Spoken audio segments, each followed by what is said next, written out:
Né le 18 septembre 1998 à Toulouse, le comédien Théo Fernandez, à ne pas confondre avec le célèbre joueur de football français du même nom, s'est révélé très jeune au grand public.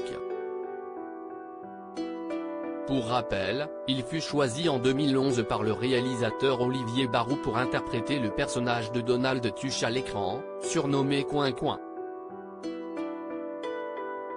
Suite au succès du premier opus de la saga des Tuches, Théo Fernandez a repris son rôle dans les 3 films suivants.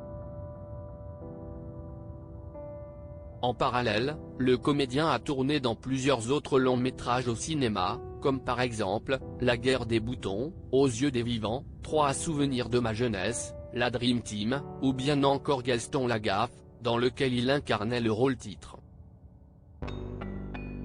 Par ailleurs, Théo Fernandez s'est également illustré à la télévision. Il a notamment incarné des personnages récurrents dans les séries Le Secret d'Élise et Le Bazar de la Charité sur TF1. Tête d'affiche de la fiction stock sur les antennes numériques de France Télévisions depuis 2020, CIST du côté de la première chaîne que les téléspectateurs pourront le retrouver à la rentrée. En effet, Théo Fernandez a officialisé sa participation à la prochaine saison de Danse avec les stars vendredi 5 août 2022 sur Instagram. Il affrontera donc des personnalités comme l'ancien champion de judo David Douillet, le chanteur star des années 2000 Billy Crawford, et l'ancienne enquêtrice de Mask Singer, Angoune. Théo Fernandez reste très mystérieux sur sa vie privée, plutôt discret lorsqu'il s'agit de sa vie privée. Théo Fernandez avait révélé être en couple dans une interview accordée à Gala en 2018. À l'époque, il fréquentait sa petite amie depuis seulement 3 mois. Elle se moque que je fasse du cinéma, elle est là pour moi, pas pour les personnages que j'ai pu jouer, avait-il expliqué.